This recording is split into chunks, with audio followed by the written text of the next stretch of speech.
시청자 여러분 안녕하십니까? VOA 뉴스투데이 시작합니다. 8일 총격으로 사망한 아베 신조 전 일본 총리에 대해 워싱턴에서는 미일 동맹을 한층 격상시킨 외교 총리였다는 평가가 나옵니다. 전문가들은 그가 남긴 가장 큰 유산으로 자유롭고 열린 인도태평양 비전을 꼽았습니다. 첫 소식 박승혁 기자가 보도합니다. 미일 관계 전문가인 제임스 쇼프 사사카와 평화재단 연구위원은 미국이 아시아 지역에서 구상했던 협력의 네트워크를 실현해낸 것이 아베 총리라고 말했습니다. This idea of networking alliances that is something the U.S. had always hoped could happen. I think he made it happen more than others, and the concept of the free and open Indo-Pacific that the U.S. certainly embraced. And 쇼프 연구위원은 아베 총리가 열린 바다라는 긍정적 비전을 제시해 민주진영 국가들이 서로 협력하고 법 기반 질서를 옹호하도록 이끌었다고 설명했습니다. 타츠미 유키 스팀슨 센터 연구위원은 아베 총리의 추진력이 미국, 일본, 호주, 인도의 4자 협력체 쿼드를 탄생시켰다며 일본의 위상도 올라갔다고 말했습니다. He really put Japan in the international map as the incredibly strong advocate for liberal international order. 제임스 준월트 미국 일본 협회 이사장은 아베 총리가 미국과 일본 간 화해의 정점을 찍은 인물이라고 평가했습니다. President Obama went to Hiroshima and participated in ceremonies, memorializing all those civilians who were killed, and then he came to Pearl Harbor again with President Obama and. 또 총리 시절 일본인 납북자들의 문제를 계속 이슈화해서 북한 정권의 인권 탄압을 지속적으로 제기했다는 점도 업적으로 꼽았습니다. 하지만 한국과의 관계는 약점으로 지목됐습니다. The relationship with South Korea, really suffered during that time, and it's not just because of him, but he did not put the same kind of energy, I think, into that relationship as he did with Australia, India, other countries in Southeast Asia, the U.S. 아베 전 총리는 또 북한 김정은 국무위원장과 조건 없이 만나 대화하겠다는 의지를 여러 번 밝혔지만 북한의 거부로 뜻을 이루지 못했습니다. 전문가들은 아베 전 총리가 제시한 자유롭고 열린 인도태평양 전략을 미국과 동맹국들이 이어갈 것이라고 전망했습니다. VOA 뉴스 박승혁입니다. 유엔 인권이사회가 8일 차기 북한 인권 특별보고관에 페루 출신의 엘리자베스 살몬 교수를 공식 임명했습니다.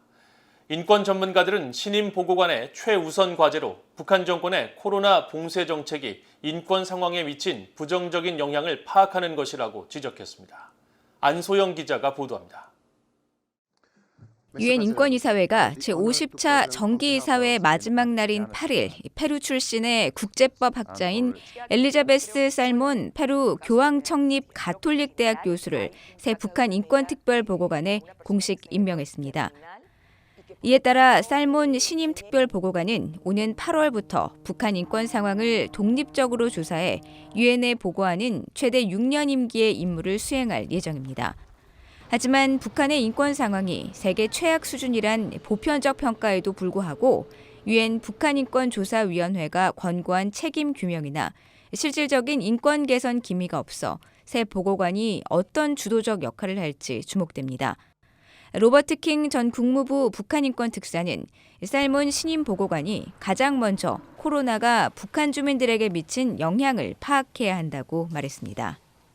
What is that doing to the people that are there, and how is that making the human rights situation more difficult because of the lack of communication with the outside world, the stricter limits on travel.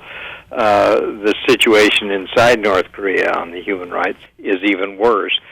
킹 전 특사는 그러나 북한 정권의 장기간에 걸친 국경 봉쇄 등으로 국제사회에 북한의 주요 정보원 역할을 해온 탈북민 수가 크게 감소한 것이 조사의 걸림돌이 될 수 있다고 지적했습니다. 국제인권단체인 휴먼라이츠 워치의 필 로버트슨 아시아 담당 부국장은 국제사회가 북한 정부를 상대로 하는 데 있어 인권을 중심에 두도록 새 보고관이 주력해야 한다고 말했습니다. 미국과 유럽이 김정은의 요란한 핵미사일 개발 등 무력 시위로 인권에 대한 우려를 등한시한 만큼 살몬 보고관이 이런 구도를 바꾸도록 목소리를 내야 한다는 겁니다. 워싱턴의 민간단체인 북한인권위원회의 그레그 스칼루트 사무총장은 북한의 악명 높은 정치범 수용소, 즉 관리소에 대한 지속적인 조사를 강조했습니다. She will have to continue to investigate and report on North Korea's vast system of political imprisonment. She will have to investigate sexual and gender-based violence in North Korea and in North Korean refugee transit and end destination countries. 전문가들은 또 김정은 위원장의 내부 통제 강화 조치와 외부 정보 차단에 따른 북한 주민들의 고립과 처벌 확대, 중국 시진핑 정부의 탈북민 강제 북송 문제 해결에도 살몬 보고관이 관심을 갖고 해결 노력을 적극 펼쳐야 한다고 권고했습니다. VOA 뉴스 안소영입니다.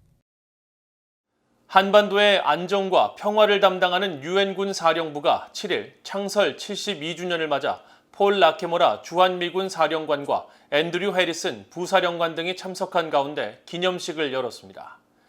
유엔군 사령부는 이날 트위터와 페이스북 등 인터넷 사회관계망 서비스를 통해 기념식 소식을 알리면서 라케모라 사령관이 유엔군 사령부 최연소 장병인 데이비드 리브 일병 등 4명과 케이크를 자르는 모습과 함께 6.25 한국전쟁 당시 유엔군이 도착해 싸우는 모습을 담은 사진들을 공개했습니다. 그러면서 한반도의 평화와 안전을 가져오기 위한 우리의 임무는 현재도 변함이 없다고 강조했습니다. 이어 유엔군 사령부는 유엔이 북한의 한국 침략을 공인한 후 창설됐다며 이는 유엔 체제 아래서 집단 안보를 위한 세계 최초의 시도로 유엔 안보리 결의 83호와 84호는 유엔 회원국들이 한반도 평화를 회복하기 위한 국제법적 권한을 부여한다고 설명했습니다. 아울러 전쟁기간과 휴전협정 체결 이후 재건기간에 22개 나라가 유엔의 깃발 아래 한국을 지원하기 위한 전투병력이나 의료 지원을 제공했다고 밝혔습니다. 호주와 뉴질랜드 총리가 북한의 핵실험 준비 정황에 깊은 우려를 나타냈습니다. 앤서니 알바니즈 호주 총리와 저신다 아던 뉴질랜드 총리는 8일 호주 시드니에서 가진 정상회담 후 발표한 공동 성명에서 올해 북한 정권의 거듭된 탄도미사일 시험 발사를 규탄했으며 이는 모두 유엔 안전보장이사회 결의에 대한 이행 의무를 위반한 것이라고 밝혔습니다.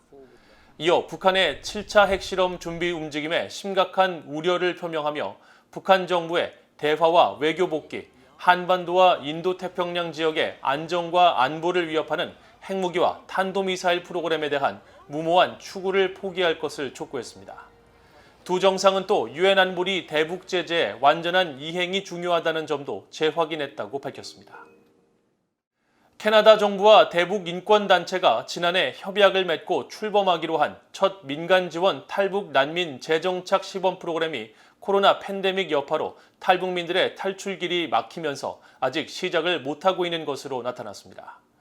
캐나다에서 이 시범 프로그램을 담당하는 한보이스의 현정 대표는 7일 VOA에 프로그램 진행을 위한 기금 마련 등 준비 작업은 순조롭게 진행되고 있지만 장기간에 걸친 북한 정권의 국경 봉쇄와 중국 정부의 코로나 관련 이동 제한 등 여러 규제로 탈북민들의 이동이 매우 어려운 상황이라고 말했습니다. 그러면서 조속히 팬데믹 상황이 진정되고 탈북민들의 이동이 개선돼 계획대로 탈북민 5가족을 맞을 수 있길 바란다며 이와 관련해 캐나다 정부 관계자들과 정기적으로 만나고 있다고 설명했습니다. 한보이스는 지난해 10월 캐나다 이민 난민 시민부와 공식 협약을 맺어 정부의 행정 지원 속에 2년 안에 태국 등 경유지에서 탈북민 5가족을 수용해 캐나다 시민사회가 재정착을 지원할 계획이라고 밝힌 바 있습니다.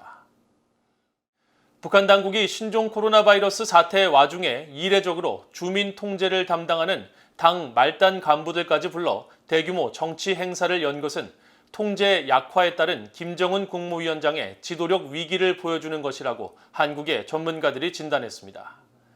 한국 정부 산하 국책연구기관인 통일연구원의 조한범 선임연구위원은 VOA에 북한이 김정은 주재로 최근 닷새 동안 각급 당위원회 조직부 당생활지도부문 특별강습회를 개최한 것은 북한 내 사회 통제가 제대로 이루어지지 않는 데 대한 민심 이반 우려를 반영한 것으로 보인다고 말했습니다.